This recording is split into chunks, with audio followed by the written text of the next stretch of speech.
Hello, good evening, and welcome to the LFC Daytrippers. I'm Gav, that's Kev. It is, what night is it, Kev? Wednesday night? Wednesday night, yeah. Yeah, Wednesday night, Wednesday. Wednesday night. Pub day. We thought we were going to come here and talk about a pre-season game in which Liverpool beat Karlsruher 4-2, but some stuff broke just before the game, which we're going to have to talk about again. But look, we're going to go through it. We're not going to go through all the politics and everything else. We're going to go through the fact that the news has come out via Paul Joyce that Liverpool, it looks like, has agreed a deal now for Jordan Henderson to leave the club. £12 million rising. I don't know why it's rising. Laszlo and Saskapoy says, strange intro. Yeah, the intro just decided not to do anything tonight. So well spotted. But rising to, I don't know what. But what would you do to make it rise? I'm not too sure. But it looks like Jordan Henderson will leave Liverpool Football Club. Klopp, I believe, was asked about it. He said there will be a time where we will have to speak about it, but now is not the time. Kev, it looks like he's going to go, right? It looks like a deal has been agreed. Okay. Does it look a bit strange they brought him to Germany? Because I asked that, and not to wind anybody up, but the reason I asked that is that Fabinho wasn't brought to Germany. Fabinho's deal hasn't, I don't think the bid's been announced.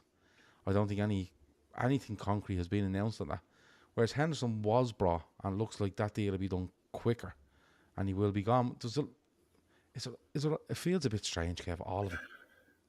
It feels amateur hour. It feels out of control. And that's basically what the wind has been like since the Szoboszlai deal was done. Everything that's happened since, we've had absolutely no control over anything. And it's looking like that way. And the squads today reflected that. It's disappointing that he's going. It's sad that he's going the way he's going, but it feels so badly handled by the club. He shouldn't have been anywhere near this Germany trip. No, I don't think so. If he was going, I said it privately to Chris earlier on today that after this game tonight, irrespective of what happened, this was before anything was confirmed that he was announced or anything. This was literally on the strength of him not being available to play. I said to Chris privately, get him on a plane, get him out of here, get him to Liverpool, sort your life out, make a decision on what you're doing, and do it. There is no point in him being there, taking up space if he's not available to play games. We're basically keeping him fit for someone else, and that's just the way I see it. And it's nothing to do with everything that he's done. He's been a fantastic captain. He's won everything with the club, model pro while he's been at the club in a football sense. It's just that if a player is leaving your club, you don't bring him on pre-season. And it's been well flagged that he's pushed hard for this move. So he shouldn't have been anywhere near it. Is it because he's club captain, Kev? Probably. Probably the fact that he's got longevity at the club. You've seen through the videos and the behind the scenes stuff, the videos that they've released. All that stuff is edited to within an inch of its life, and they've been happy to put that stuff out there with him interacting with all the other players, and they've all get on really well. I have absolutely no doubt in my mind that those players, to this day and beyond, will all get on really well with each other. But he shouldn't have been anywhere near this club preparing for next season. We're preparing for a season where we're going to be fighting for our lives to get into the Champions League. And he's not going to be part of it. And it's well known that he wasn't going to be a part of it. Captain or not, it's bad management that he was anywhere near this. And the club could have done what Manchester United have done with Harry Maguire. Said, look, you're not going to be the captain going forward. End of story. And do what you want with that. Put out whatever story you want. You're not the club captain anymore. We're moving forward. You're not going to be leading us anymore. Liverpool should have done exactly the same. The second there was a hint that he was pushing for another move, because it's not like he hasn't got form for this.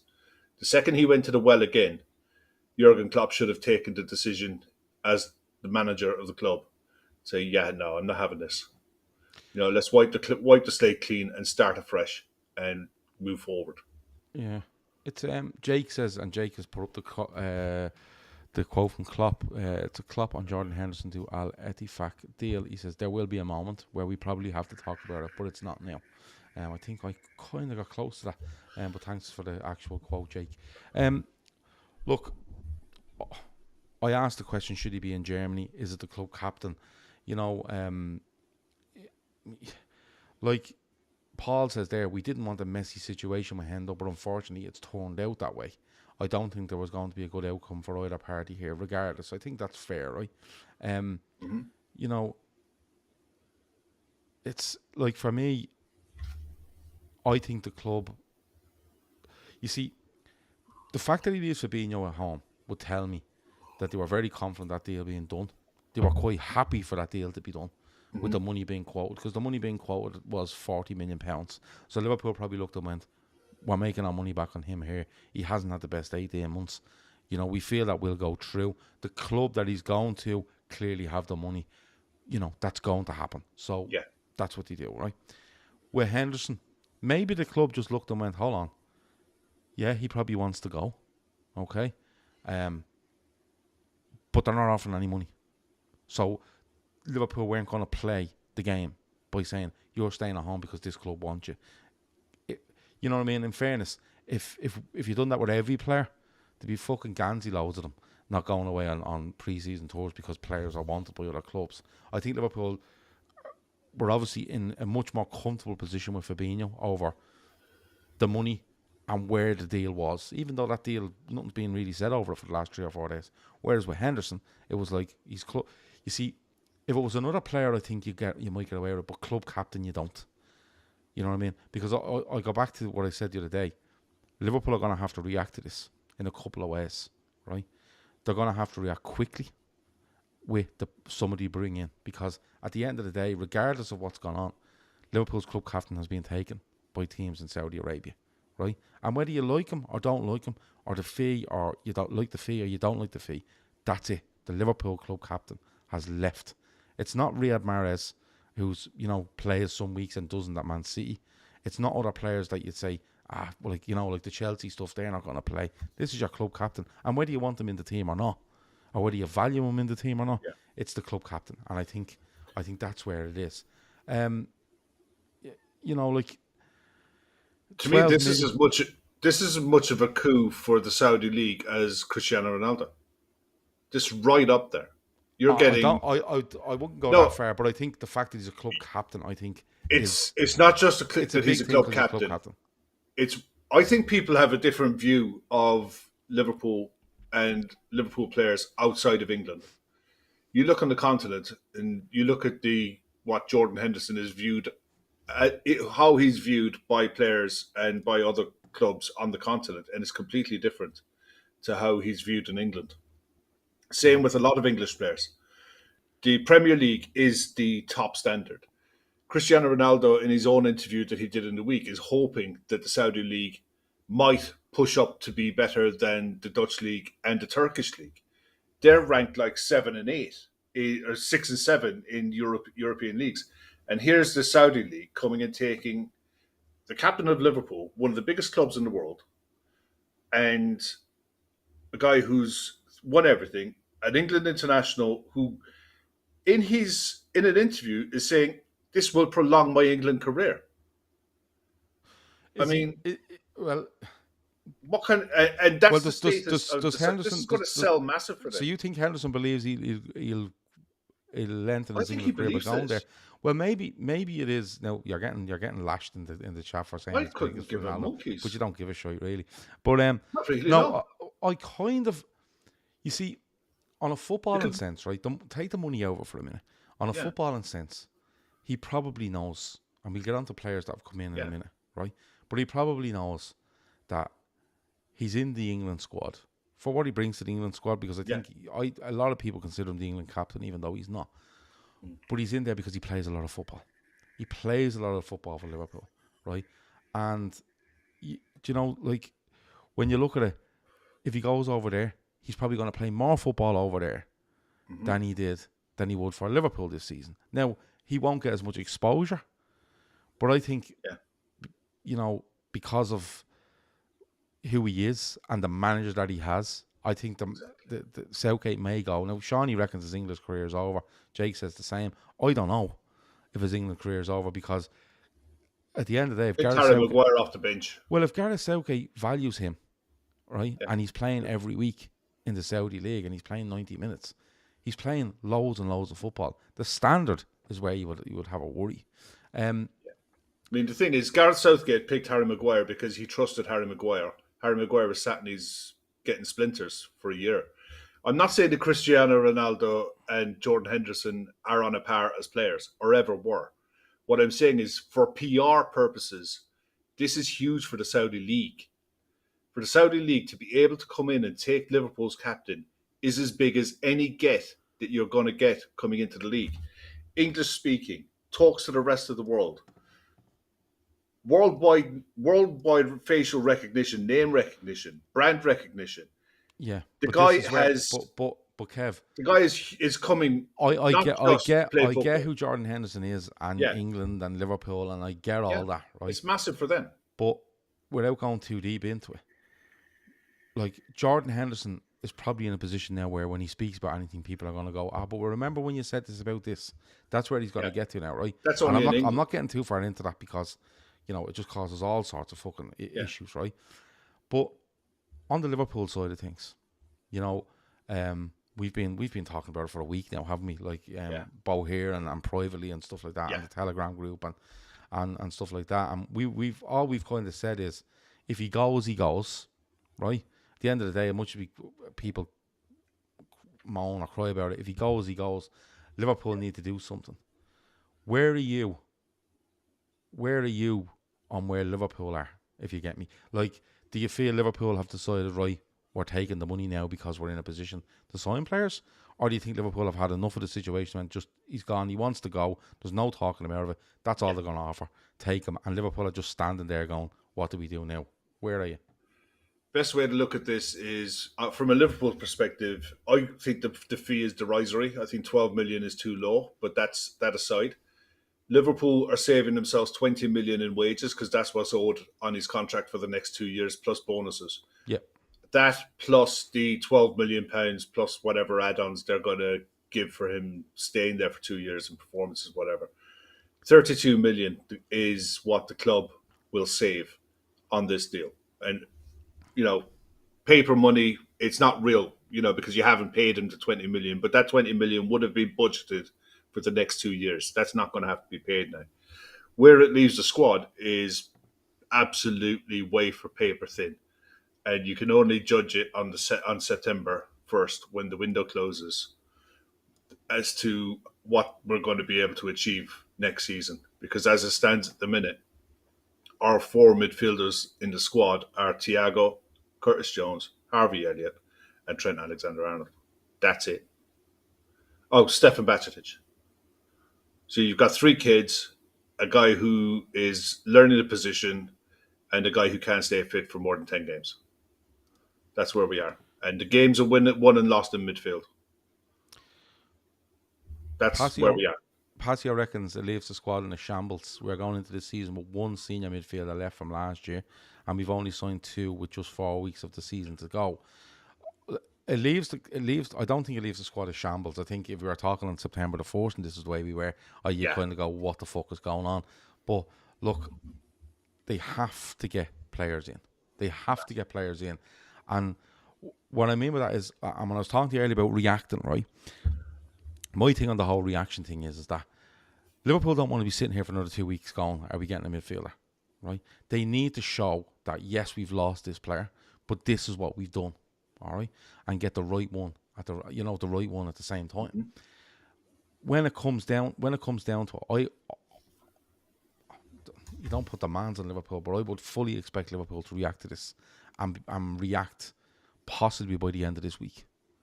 I think they have to. And what I mean, and people will say, don't be, you're going over the top, we have everything in order. We had everything in order until this happened. We felt like we had everything in order. All we were doing, let's be honest, before this starts, like Eunice says, it's the 19th of July, relax. I completely get that, Eunice, right? And up until last week, before these two kind of bombshells dropped, it was the 12th of July, and we were like, this is fine. It's absolutely fine. Bring in one, maybe two. Look at the centre half, you're fine. Now you're looking going, it has to be two. It has to be two players. And you can argue all day over the standard of them or who you want or who you don't want or the price. But I think Liverpool have to show a bit of show of strength here. You know, a British show of strength. Like when you see other clubs letting players go, they're not arsed, they're gone. And there is Liverpool fans out there that aren't arsed. Henderson's gone. And to be honest with you, you know, if you told me that you're going to bring in two of players that are this or whatever, you know, and Henderson might be, I've always said Henderson should drop down the pecking order from this summer, right? It's actually gone beyond that, right? But I think Liverpool have to show some sort of reaction and strength here. I really, really do, Kev. And not only for the squad, I think for the club. You know what I mean? Massive. Because as much as people would say he's 33, 12 million, you know, like if Saudi Arabia weren't around, who would be looking at him? I don't know. I don't think anybody, right? Yeah. But the club have to look at it and say they've taken our captain. They have to, and that has to hurt a little bit. Whether the club are happy to let him go in a footballing sense, it's still from the outside world looks like Liverpool's had their captain taken from them. There's loads of names. There's loads of names going around as to who will replace. But and we've talked them to death. You know the sort of way. I know you and the lads all had different views on it last night on the show. Yeah. But Kev, it leaves us definitely needing two. Are we agreed on that? Oh, not more than that. But we desperately need two. And other clubs know now that we desperately need two, and we're going to get rolled for these two. But so be it. That's just life at the minute. We need two players in, and I don't know who was saying are you completely ruling out the prospect that Liverpool today, with this news being, or Paul Joyce coming with this news, are you completely against the idea that Liverpool are way down the line with one, if not two players? Like, do you? Because I think they might be. I think Liverpool, by bringing him to Germany, have brought this story along a little bit while they sort themselves out in the background. What do you think of the chances of that? Possibly. I mean, it'd be gross negligence if we weren't down the line with at least one, if not two, maybe even three. The thing is, you got to look at it. People who were saying in the chat, it's only July 19th, calm down. Every day that goes forward from tomorrow on is a day less that Klopp has to integrate these players when they're working in pre-season to get themselves in a position where they can start and hit the ground running. We don't have much time left. They've got another few days in Germany, another game in Germany. Then they're off to Singapore, where they're going to be doing a shed load of PR and some light training sessions. You have to get these players in to give them the best chance that they can start the season properly. For every day that goes past now, we're hurting ourselves. And the prices for these players aren't going to change. They're not going to suddenly become cheaper as the window goes. They're not going to become more longer. expensive either. They're going to, well, no, but we need them. We need them in. But they're not going to. They're not going to go up in value, but they're not going to go down either. So if you're going to do the deals, get the deals done. Give Klopp more time to work with the players that he needs to get. But you were saying a minute ago, like people know we want these players. Yeah, we want them at their market value. Just because we've 12 million for Jordan Henderson doesn't mean that they're going to go. That's nothing. You're not walking into say, who's that lad being linked up to Crystal Palace?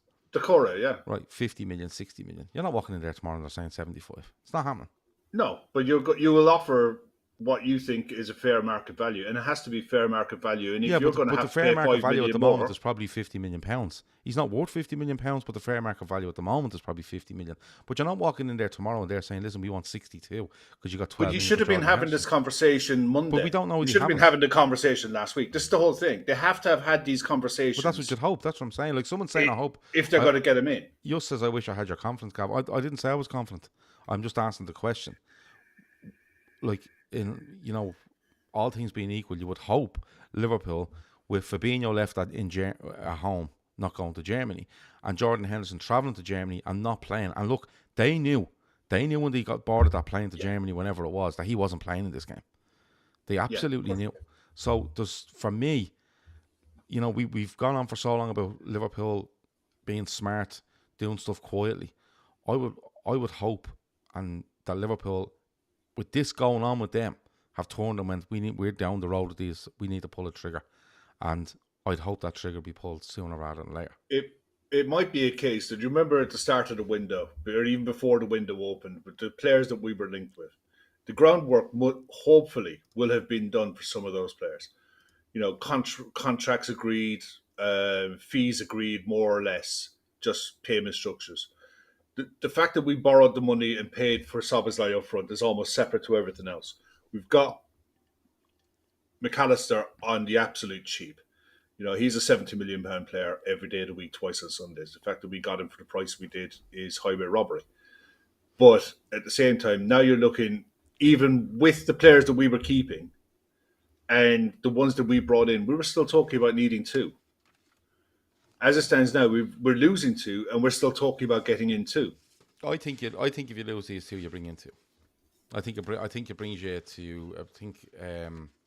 I think it probably leaves you with 8 midfielders. I think if you bring in another 2, and that's fine. I think as long as they can stay out. 8, kind of 9. I mean, the thing is, I know you don't like bit part players. Trent can do a job in midfield. Gakpo can do a job in an 8 role if needs be.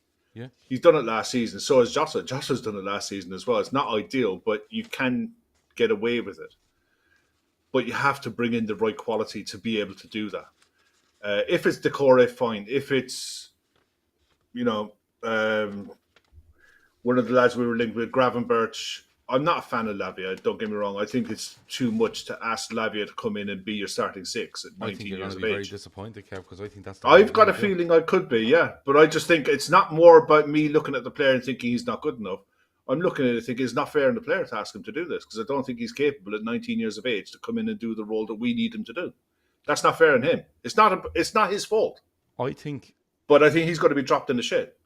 Well, until sink or swim. If he's signed for £50 million, he's going to have a conversation with Jurgen Klopp. Jurgen Klopp is in that conversation saying, by the way, when you arrive here, I'm going to start you at the base of my midfield. And you're going to be sitting beside Trent when you have the ball. And without the ball, I'm going to have McAllister and Szoboszlai around you. I genuinely don't see the issue in it. Because, we have to bite the bullet at some stage. We have to bite the bullet and go, these players are good enough. Put them in. Put them in there. Right? Now, if you sign a second player that can play in that position, all you're doing is stunting the growth of probably a Bajcetic. And I'm not for that. And people will say, oh, well, he's only 19. It's a lot of pressure on him. So be it.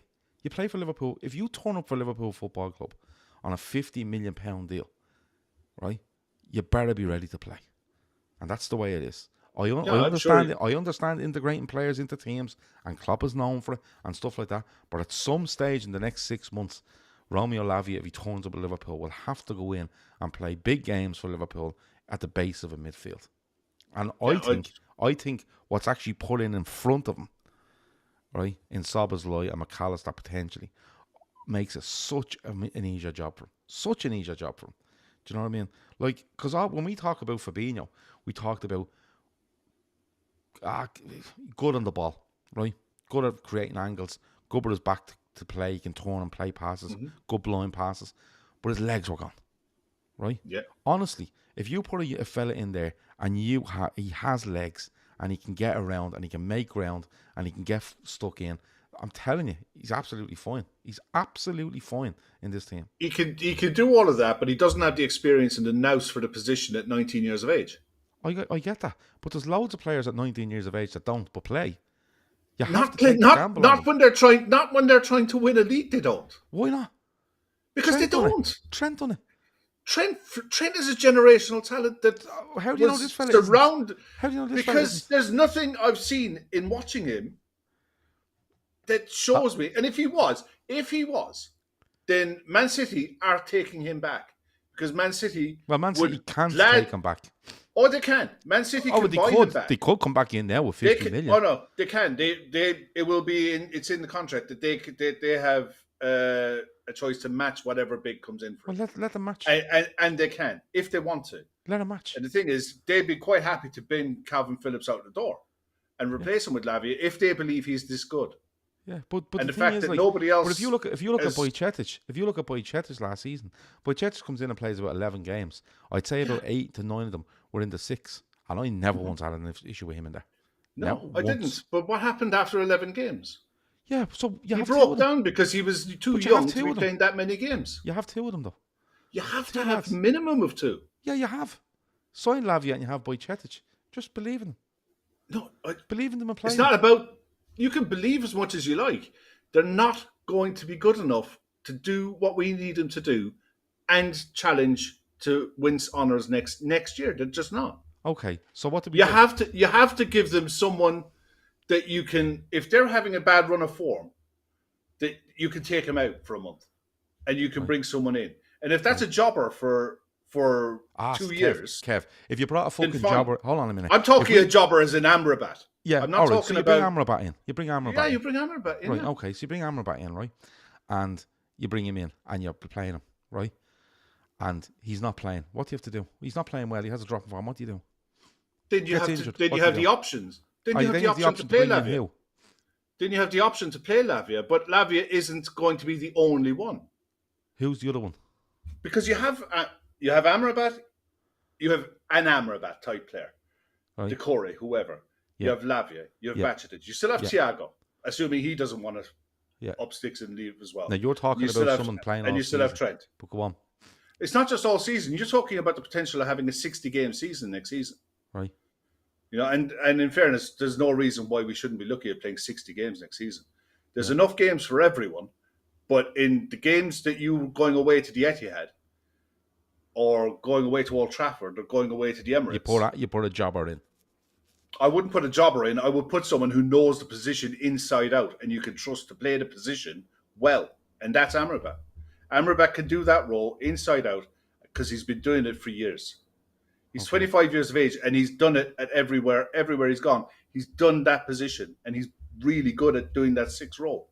Okay, Amrabat's sitting at Fiorentina for many years now, Yeah. He's been there, what, 3 years, 2 years, 3 years? and played a World Cup. Played the World Cup, played brilliant in the World And Cup. still That's the sitting there. semi-final. And still sitting there because he's angling for moves and they don't want to sell him. So why They haven't received a big enough offer. I don't know why they haven't. Is that good enough? Why doesn't someone come in and go, "There's 40 million for Amrabat"? Because they don't turn that. Who down. knows? Who knows? But I know from what I've seen of him, he can do the role. Okay, The stats add up. Everything, not just stats-wise, but the eye test. but He's Lavia, brilliant at getting around the pitch. Lavia can't do the role. Lavia at 19 cannot do what a 26-year-old who's been playing the role for 5, 6, 7 years can do now. He might develop into Well, then that player that's why as he gets older. Well, then that's why as a club, I don't know why we attract any young talent, because no 19-year-old out there. But that's why. But why shouldn't we? Why shouldn't we? don't. Why we're sitting here now and we're talking about players 30, 31, 32, 33, right? And we're not willing to turn around and go, listen, he's going, Fabinho's going, we're going to go the complete opposite here. We're going to put a 19, 20-year-old in here and we're going to go with it. Because you don't have to. I think Klopp You don't have to. That's the whole point. You don't have to. You can still bring the 19-year-old kid in if you want to. But you're not. But you bring in a 25-year-old why- as well to help out. But why the You fuck need would, two why, for the why role. would Romeo Lavia turn up at Liverpool after Fabinho leaves and told, we're signing you for 50, but listen, by the way, you're not playing all the games, we're signing this other fella over here as well. All right, He's we not had gonna this. do it. You had this debate when it came to forwards. You had the problem with Sadio Mane, Bobby Firmino, Mo Salah. Nobody's going to sign for Liverpool because those 3 are in a lock. Mm-hmm. We're sat in a position at the minute with a midfield that's completely open for anyone who can come in and take the shirt. So this is the first time in ages that a player can come into a side and have a realistic chance of being coached by the Jurgen Klopp at Liverpool and have a shot at making a starting 11. This is the first time in an awful long time that we don't have a settled 11. Going back for the last 5 years, it's the one thing we were doing pre-match shows and post-match shows, looking at the 11. There might be one change here and there. But even We're without not there Fabinho, now. But even without Fabinho or Henderson leaving, we haven't got a set midfield. Because Not now the we 2 don't. midfielders we've signed are going to start. So 66% of your But they're not midfield. going to start. But they're not going to start every game either. Who isn't? Szoboszlai and Them 2 are going to start every fucking they'll game. start when in the they can league. walk. They'll start in the 100%. league. They'll start in the 100%. league. Of course they are. They're starting the league as long as they're fit. Yeah. But they're not going to start the Europa League, and they're not going to start any domestic that isn't the cups. conversation we're having. If that was the conversation we're having, we'd say, well, get Lavia and he can play in the Europa League. That's all good. What I'm saying is... But it's a squad game. You need a squad. Of course it's a squad game, but what I'm saying to you is, why are we looking to bring... Like, the Corey off Palace, right? I know fucking nothing about him. Nobody's watching Crystal Palace. Be honest with your fucking selves, right? He was in France before, with good reputation, right? Yeah. 23 years of age. 2 seasons in England, I think. Might be a little bit more. 1. Yeah, he's only had 1 season. I think he's had the 1 season. Vieira signed him. I think it's he's only had the same amount of season in the Premier League as Romeo Lavia. Yeah. Okay. But he didn't get relegated. He's another one being linked, right? Yeah. Yeah? Okay. So, all I'm saying is, if you're going to do something like this, why don't you just go for the fella you think is deadly? Regardless of his fucking age. You have to believe in not only the player, but the manager. I don't think he is. Well, maybe he's not. But what I'm saying is, we keep looking at these players going, you know, he has to be this, he has to be experienced, he has to be this. Experience done fucking nothing for us. Experience has done nothing for us in the last 12 months. Not once have we lent on our experience in the last year. Not once have we lent on it and said, you know what, we have the experience to get through this game. Not one fucking game did we go into last season and go, do you know what, we've the experience to sort this out, because they were all over the fucking shop. And that's where my argument is, go and fucking change it up. Go and change it up. And if you have... Listen, you're still going to have Trent, Van Dijk, Kanate, Alisson, Robertson, Thiago might start, right? McAllister has Premier League experience. Szoboszlai is a captain of his country. Salah, Gakpo, Diaz, Nunez. All of these players, loads of experience, loads of leaders. And you're telling me I can't drop a fucking player in at 19 in at the number 6? Because it's one of the most important positions in the pitch. They're all important. No, they're not. Not in the same meaning. Okay. You can have a centre back. Caldwell. Would you sign Levi Caldwell tomorrow? Probably, but I wouldn't be starting it. Okay. So you're signing Levi Caldwell for 50 to 60 million and you're not starting. So you're not playing him in any big games? No. So because he doesn't get ahead. He doesn't get in ahead of Van Dijk. So why are we spending 60 million on the young for them? Because he's going to cost you 90 million in 3 years when you really want him. Okay, and why would he cost you 90 million? Because he's going to be that good. Well then, if he's going to be that good, let him be that good now.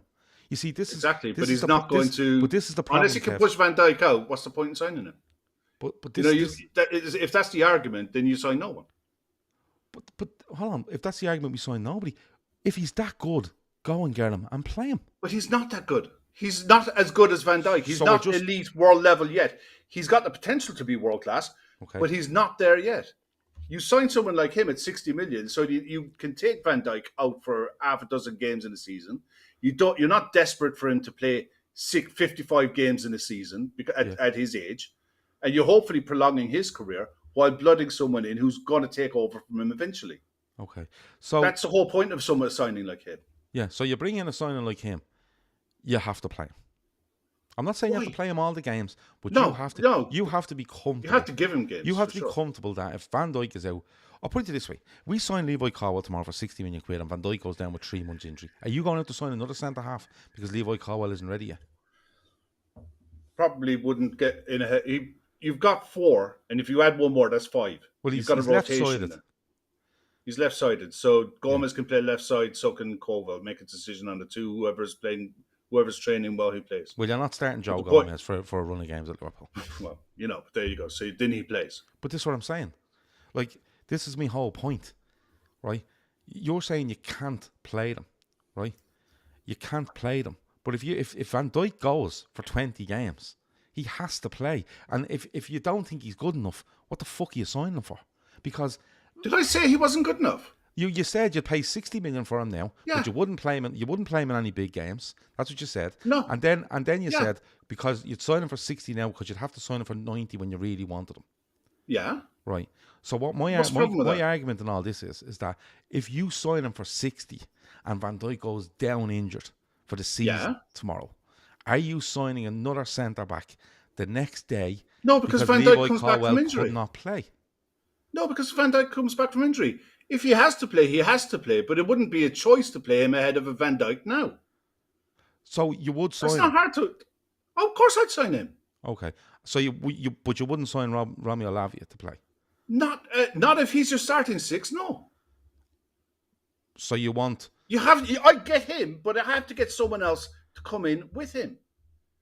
So you want 3 number 6s in the squad then? I want two. I want two to come Stefan in, and I want Bajcetic is 3 there. in total. And You want 3 6s Yeah. in the 3? Yeah. because Bajcetic can do 2 roles, he plays an 8 and a 6. You've But got Bajcetic isn't getting a sniff in the 8 with the signings we made. why not? So if Bajcetic is getting a shot in the 8, if he's not getting a shot in the 6, where does Harvey Elliott play? Harvey Elliott can play on the right up front to take Salah out of Europa League squads. But he's not going to play. And he can rotate in and around as well. At the end of the day, we need a 25-man squad. Yeah, It's as simple as that. We need a 25-man squad. I completely get that, right? But what I'm saying to you is that when it comes down to this signing in midfield, or 2 signings in midfield, right? I don't see, and I'm not. And look, I'm not having a pop. Me and you're just having a row over this, and that's perfectly fine. Yeah, we're going to do something else after.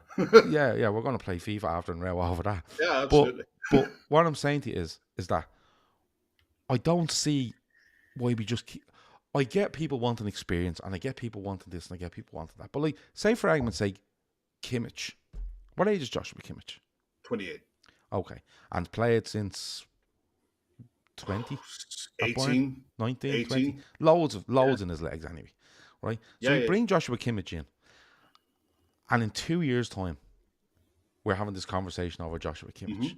Are we going to go back and buy another Joshua Kimmich? Another 28-year-old? That's loads No, in his legs. The whole point of doing this, see, this is where we fucked up our midfield so badly, is that what we needed to do, the signing of a Roman Lavia type player last year and the year before, arguably. Probably over the last 3 windows, we should have been bringing in 1 per window. We should have done him this. We should have done him this summer. We should do him this summer. Oh, we have no choice now. Like the alternative is Manu Kone. Yeah. What is Manu Kone? Choice. He's 22. Okay. Played 100 games for Borussia. I'd say, a little over that. Yeah, well, he's been there 2 years, and he was a year in France before that. Okay. Are you putting him in your midfield as a starting 6? I don't know. Because I don't know. I haven't seen enough of either of them to say that they can come in and do the role. That's the problem. The players that we're looking at, the players that we're all linked with, Gravenberch, Kone, Thuram, Lavia, they would have all played at the Euros at the under-21s if Belgium had qualified and if the Netherlands had qualified. They would have all been involved in the Euro under-21s. And people would lose their shit about Curtis Jones. Curtis Jones was one of the best players at the tournament, playing in that number 6 role, by the way. So at the end of the day, I just think you wouldn't do them any favors long term unless they hit the ground running and the stars align and they just have an absolute whopper of a season and they bomb on, which is absolutely possible. I just don't think, with all the years I've been watching football, I haven't seen that many players coming into that specific role that have hit the ground running, that, you can put him in front of your back to your 2 centre-backs and tell everyone else, go forward, or go and dominate the ball. I'm here. I'll mind the shop while you guys are gone. I think to ask a 19-20-year-old to come in and do that role, you're asking an awful lot. He's either going to be an absolute special talent, which he could be. I get that, and he could be, right? But you see, the thing around this is that we look for an experienced thing, right? Has he got the legs? Has he got the engine to get around this midfield? See, that's the other side of the argument. Like, we could go 50 million on Lavia, and we could say to ourselves, and I get what you're saying. We could turn around and go, you can't play all the games, right? But Klopp has, I think, I genuinely thinks Klopp's going to do a mad one here, right? I think he is going to do a mad one and throw a load of trust into a player, and people are going to raise their eyebrows. Now, he may fucking suffer for it as the season goes on. He may not, right? But I think he is, okay? But when it comes down to it, I think there's as much of an argument to sign a 21-year-old player and say you're starting as there is to sign a 28-year-old with loads in his legs to say you're starting. And I think not only that, I think the biggest factor in all this is that we're going on about this midfield not being looked after, left for too long, right?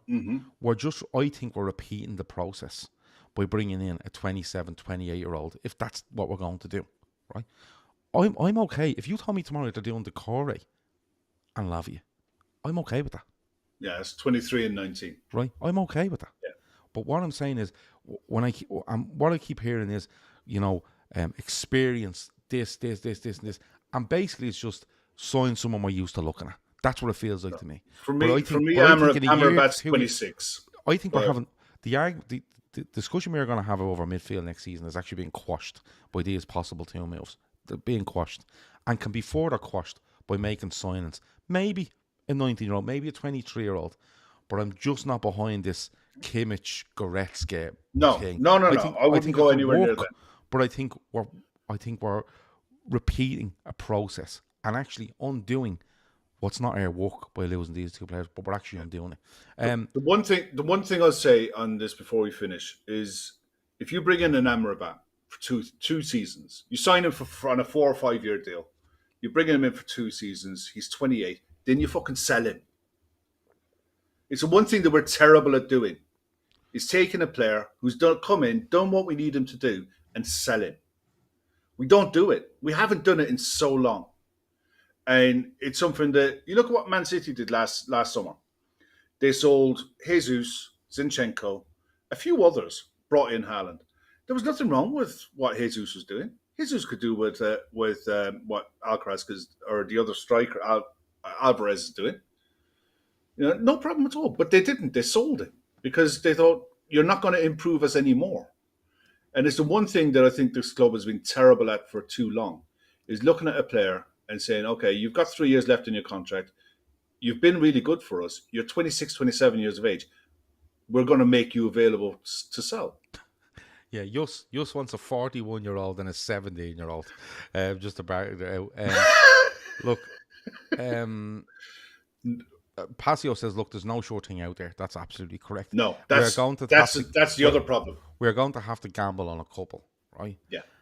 And you see, this is where it comes down to it. I'd rather gamble on a younger player that can improve and has the engine in them to do it, especially in midfield, than gamble on a 28-year-old for short-term gains, and we're back in this position in a year or two. Yeah. That's where I am on it. No, I get where you're coming from, and at the end of the day, we both agree that we need a minimum of 2, arguably 3, plus others. Yeah. But at the end of the day, I think by next summer or the summer after, if you do go down the road that you're doing, long term, I think it's the right thing to do. Long term, I think it's the absolute right thing to do. Bring in Thuram, Kone, and Lavia. Bring in the 3 of them. Long term, you're in an absolute bulletproof situation, but it's going to be pain to get there. Well, Emmett says he presumes that Gav isn't on the Højbjerg train. I've seen messages now saying, look who Højbjerg's starting to follow on Instagram. Mad stuff. I'll die laughing if we sign Højbjerg. Key plunker of this parish. Palhinha and Lavia is the package for him. Palhinha's been brilliant at Fulham. He's 28, right? And all I'm saying is, in 2 years, are we having another conversation about Palhinha going, his legs are gone, lads? Do you know what I mean? His legs are just gone. Yeah, that's where I am on it. I think there's, and people would say, what'll that do to our midfield? Let it do what to our midfield. Let it do what it does. Let it go. Let it run. We tried all the experience shit last season. We tried all putting this player here there, and it didn't work. That's all I'm saying. Don't be. Look, Liverpool have to sign 2 midfielders. When the 2 are signed, we'll run the rule over. We'll deal with it. I like that. I don't like that. Whatever it might be. Yeah. Some of them might turn out great. The ones you expect to be great mightn't, and vice versa. Look, we better do 10 minutes on this game from earlier. Oh shit! Yeah. Forgot about that. First pre-season game of the season. Loads of players figured. I think maybe 23 players figured. Yeah. A good run out. Great test. to see the 2 new signings. What did you make of it all? Because I just thought I approached it with, listen, this is a training session in front of a crowd, and let's see how they get on. How did you find it? The more I found out about Karlsruhe and what was going on and where they were at their stage of their preseason, I was like, this is a really tough test first up. This was their 7th game of preseason. This was their stadium opening. Okay. I only knew one of their players, your man Stindo, that played in the middle of the park. But I thought, this is a tough ask first up. When I saw the lineups, I thought, okay, Trent's definitely in midfield. Let's see how that goes. But yeah, look, I thought the goals were sloppy. I thought the first goal was an atrocious goal to give away. Second one, shit happens. Well, no, not shit happens. Costas happens. But other than that, and Darwin, I don't know what the fuck he was thinking, trying to pass to Mo in the box when the goal was right there. That's just like 3 minutes. That's nothing to do with double training sessions, triple training sessions, whatever. That's complete brain fart and lack of confidence. 3 minutes into a preseason game. But other than that, in general, it was a good run out. It was a good test. There was way more positives than negatives in that game. Way, way more. And I think it's a good start compared to last preseason. It's a good start. It's a really good start. The thing on Nunez was, for me, I was a bit like that when he went through. I was like, what are you passing for? It's like, what, first minute, just bash it in the net. But when I look back at it, he actually, I think he gives the keeper the eyes, and I think he has that feeling Mo's just running in. He's just going to put it there, and Mo's just going to put it in the net. But Mo's gone too far, right? Yeah. By the time he plays it, and in fairness, Mo gets the touch back to him, and it's a good finish. But it's probably the finish you should do in the first place. Nunez looks, Nunez to me still playing himself into a bit of confidence, I think, and being sure of himself. But that has to come, and I think the coaches and the manager have to say, listen, when you get in there, unless it's the keeper, you and Mo Salah beside you, hit the fucking thing, right? Yeah. Make the keeper work, and I think if you get 1 or 2 like that, he'll be absolutely fine. There was loads of players on show. The goals weren't great that we gave away. Some good finishes, but they weren't great goals that we gave away. But what did you make of Sobs? He scored some goals. Yeah. And we got on to them. I think, he was involved in everything in the first half while he was on. His link-up play is really good. There was one touch. This is all I really look for in preseason games, is little snippets. And there was one about halfway through the first half, he drifted over to the right-hand side.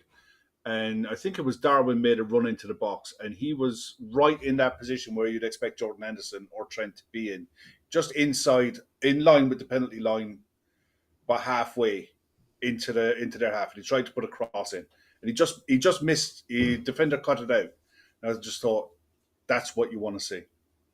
Putting in crosses from that kind of a position, more often than not, you're going to hit who you want to hit. But his first touch, his ability to carry the ball, he's a specimen of a man. He's deceivingly big. I don't think he's the quickest, but he's quick enough. And I also I think his pressing is brilliant. So one thing I really loved about the first half and the second half, the front three, when they lost it, they hunted to get it back. And they won it back in high areas, which is what you want to see. I don't want to see him defending in our final third, because he gave away a free kick to them just outside of our box. It was just a lazy forwards type tackle that I just think it's inherent in his game. I think he's brilliant at pressing the ball up in the front. I don't think he's a great defender, but overall can't be unhappy with what I saw.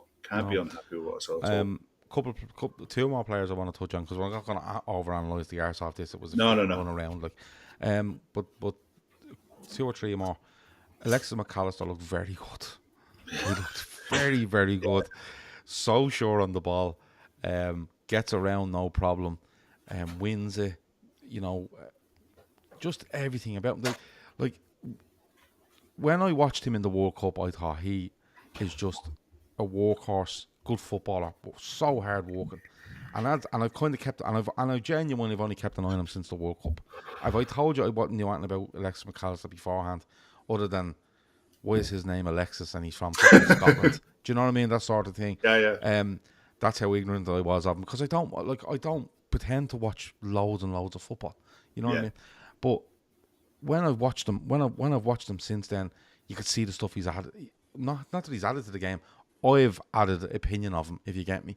So his passing range, his vision, running with the ball, loads and loads of stuff. And today, it's a pre-season game, but I could see it already. He works so hard to get back. He wins it. He plays it simple. He can play blind passes, 1-2s, wait a pass. For Jota's last goal, I think. Last goal, yeah. And he's immediately onto a loose ball. Boom, gone past the player, not a hope. And he could easily hit it first. Doesn't. He waits and bang, then he hits Jota, who's just running onto a perfect. Really impressive. Really, really impressive. I know the sort of game it was. But like Paul Giovanni says, McAllister is majestic. I thought he looked so fucking good. The best thing about him is when he was impressive when he played for Brighton, and Brighton couldn't score goals for Toffee. You even ask Brighton fans, and up until this season, they couldn't score goals. He looked exceptional in the Brighton side, creating chances. And the way to pass at the end of a game when you're 3-2 up, to put that in, and I can imagine by the end of that 90 minutes, their legs were starting to burn. You know, the way to pass was just perfect. Jota didn't have to break his stride. Nothing. It was an absolute dream. Shawnee put a comment into the Telegram group earlier today, and I think he's probably going to be proved right that by the end of the season, McAllister will be in the top 3 midfielders in the league. I just loved. Do you know what? I think it was the fact that it was a runaround, but he just looked like he was on it. Yeah. You know, you see players. He wasn't the only one. That didn't happen. I kind of made my way back here. He wasn't. Paul Giovanni says, "Come on, lads, 500 watching, 141 likes. Yeah, hit the like button if you can, will you? It helps us. It really does help us when it comes to keeping all this content free and stuff like that. So hitting the like button, subscribing, turn on your bell icon really, really helps us. So help us out if you can. I just loved everything about him. And I'm sure, hopefully, I'm not saying keeps that up, because that level of game isn't where we're going to be looking for him. But just his approach to the game today, and I think his understanding of other players was, for the first game, you kind of go, oh, he knows him already. You know, he knows where to touch that. He knows where to, you know, I was really impressed. Can we talk about Ben Doak? Because I fucking adore him. Yeah, he's one of these kids that I don't want to get too hyped about because he's so young. But you did say that he's going to give Klopp a major headache. I said if he carries on like this, he's going to give Klopp an absolute nightmare of a decision to make, because he's almost at that stage when you're watching him and what he can do to fullbacks at that age, and the fact that he plays with no fear, he plays with his head up, he can play with both feet, and he doesn't care. He doesn't care who you are. He'll just do whatever he wants with the ball. It's scary how good this kid could be. And I just love the fact that left foot, low centre of gravity, turning on a sixpence and just deciding I'm going past 2 or 3 it is, and it doesn't matter. We're all afraid to say the comparison, because the comparison is there staring us in the face. Messi comparison, like when you watch him dribble with the ball. Watch how close he keeps the ball to his feet. How many little touches he does he's like a with the ball at his feet. He's exactly that. He's exactly that. He reminds me of a young Wayne Rooney, with the way that he keeps the ball close to his feet, and he just wants to take people and off. It's okay, but it's okay to make those comparisons, because you can see the way no one here is going to tell you Ben Doak's going to be as good as Lionel Messi or Wayne Rooney for that matter. Paul Giovanni says Doak reminds him of Owen. And yeah, I understand that low centre of gravity, but running with power. I kind of get that. But there's no problem making those comparisons. It's a style comparison rather than I think he's going to be as good as him.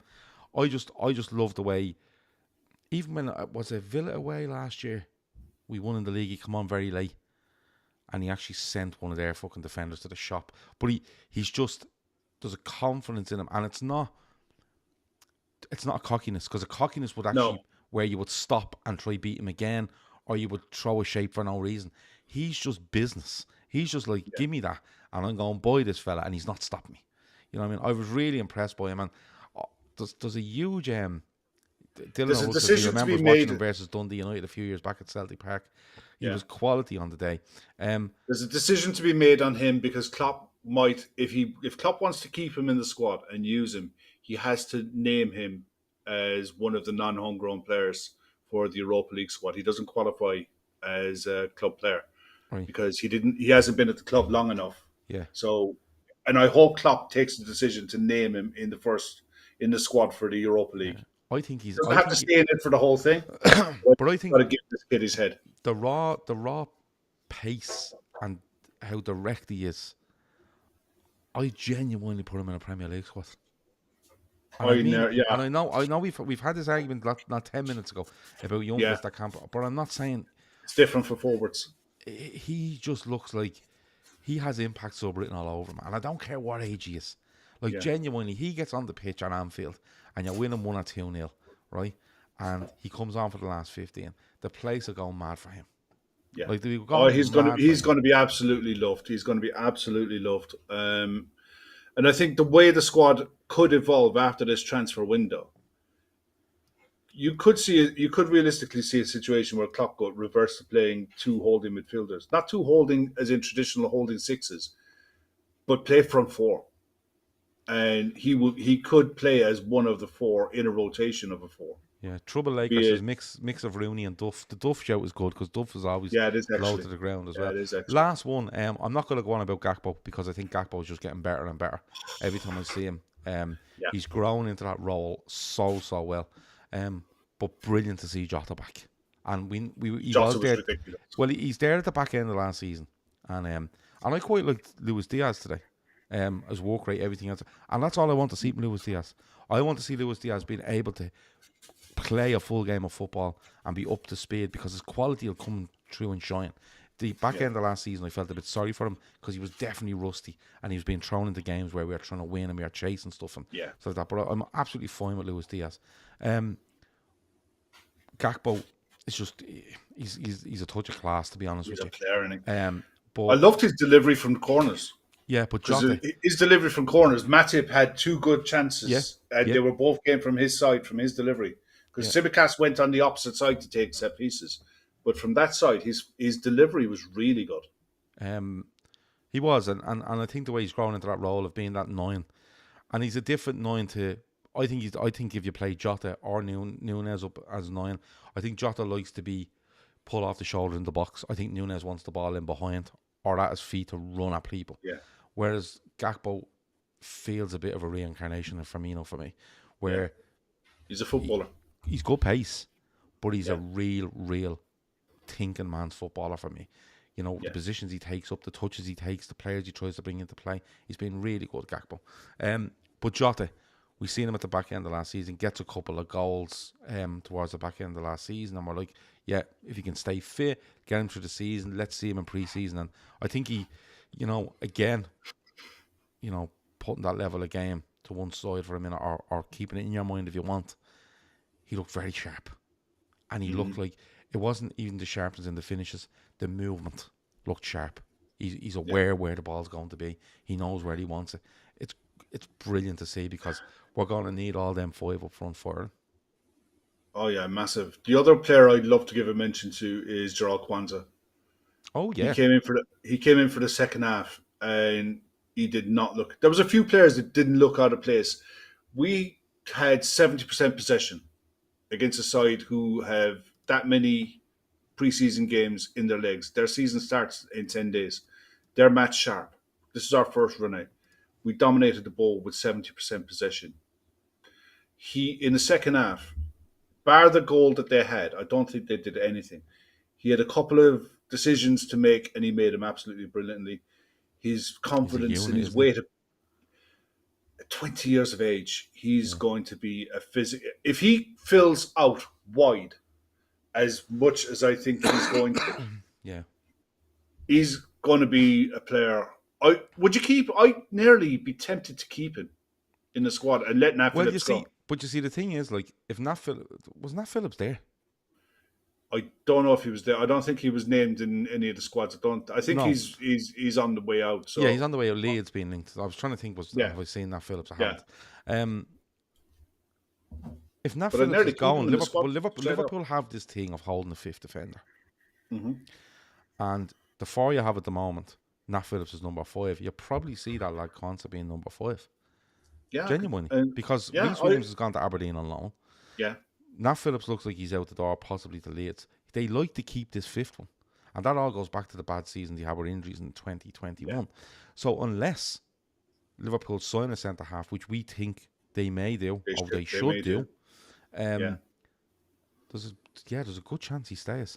But I would, like, as much as I like him, I don't want him there next season. I understand where you're coming from. Do you I know know what what I'm you're saying? saying. I know what you're Because saying. that would mean that we don't sign a centre back. Yeah, So, but look, this is no harm to the likes of him and Kumas and whoever else was there today. Clark did well. Yeah, Clark, and there's Clark another did lad well. there. There was a name. His name's escaping me now. Connor Bradley. No, No, Bradley it did wasn't okay. him. It's a tough His ask name for was him. there. So he looked very sharp. McConnell. Yeah, Yeah, that's the first time I'd and seen him. that's no harm. And to the do. other Going back to left back who played on a left wing, the young kid on the left. He was number 46. Name escapes me. Yeah. But he looked tidy as well. Sepp van der Berg, what's happening there, says Lazo. He's gone back to Germany. He's gone back to Germany. Not Yeah, sure. I'm trying to think where he went. But he's gone on loan for another season anyway. Yeah, he's gone on loan for another season. But it's brilliant experience for all these lads. You know, like people do look at it and go, "Oh, is he going to be in the squad?" And what we're doing with him, it's not about that. They're bringing all the players they can, and if they can throw in 10, 11, or how many, 5, 6, whatever it is, lads that aren't at first team level, but they think they can get to first team level. It's all about bringing them away and giving them the experience. That's it. So if they do end up in the League Cup squad this season, or they have to do another pre-season next season, they're used to it. And it pushes them on. Like, imagine them lads getting back now to the AXA in 2 weeks' time or 3 weeks' time, and they're going, I've been away with them. I wanted that all the time. Yeah. You know what I mean? Mainz, he's gone on loan too. Mainz. Yeah, and the other player I was thinking of was Scanlon. Played on he's a left back who played as a left wing today. And he was another one who didn't mind dropping the shoulder and putting crosses in. Yeah. So that's what pre-season is about, getting all your big players there, getting them ready, getting them up to speed. You'll probably see them all playing 45 again now in the next one. But it's about these lads getting in and getting that game time, playing with these big players and going back. And that carrot is there for them then. Jesus, if I keep going. And it's a nod to them to say, you're doing brilliantly. We brought you with us. Go back and keep doing what you're doing. And you know, the next time you come in, it could be a League Cup squad, because that's what they're all being primed for. Is it probably a League Cup squad this season? You know, unless they go on loan, which there's no harm in that either. I think that's about it. I enjoyed that. It's good matter. I don't know we might have a show tomorrow night, but genuinely we don't know what we're going to do. Because every time we go to do something different, something pops up. Something else pops up. Yeah. So we're just playing it day by day. We're literally playing it 6 o'clock every evening. We're all kind of contacting each other, going, right, what are we doing? Who's available? And that's there. It's going to go on for the rest of the week and into next week, and possibly right up until the season starts. Thanks a million to Kev. Thanks a million to everyone in the chat. Don't forget the link is in the description for our charity, Breast Cancer Research. You can donate in there if you can, or if you want. If you can't, share across your family, friends, whoever you can, social media, whatever it might be, and help us get over that 20 grand. It's on about 17 and a half or something like that. So if we can keep going, we get this 20 grand done ASAP. The girls are running that marathon in later on in the year. October, I think, and look, it's a great charity. It's a great effort by them all. So if you can help us out with that, that'd be absolutely brilliant. Hit the like button on your way out if you can. Share it if you want. But subscribe. Put on your bell icon, because as much as me and Kev are having a row here tonight, we're fine. Like, don't be worrying about it. Yeah, absolutely. Does Kev hate Gav and does Gav hate... No. You know what I mean? We'd much prefer to do it over a point, to be honest with you. But as much as we do this, a lot of our debate and stream and everything is actually powered by what you say in the chat. You know, someone will bring up a point, I'll bring it up with Kev, we argue over. So having you here is what makes it work, to be perfectly honest with you. Owen says, your show tomorrow night for when we sign Oriel Romeo and James Ward-Prowse. I would absolutely Emmett's doing it. I'd have the biggest bag of cans if that happened. And if Højbjerg signs, I'm just me and Emma on a park bench with cans, live streaming. Honest to Jesus, it'd be unbelievable. And if we get linked with Eric Dyer, listen, all the best. Antwango says Mbappe at LFC next week. I don't think we're playing them in a friendly, bro. I'm being honest with you. And Kev Defo hates Gav, says Antwango. Yeah, but you think Shawnee hates me as well, so that's how it goes. That's been it. We'll talk to you soon.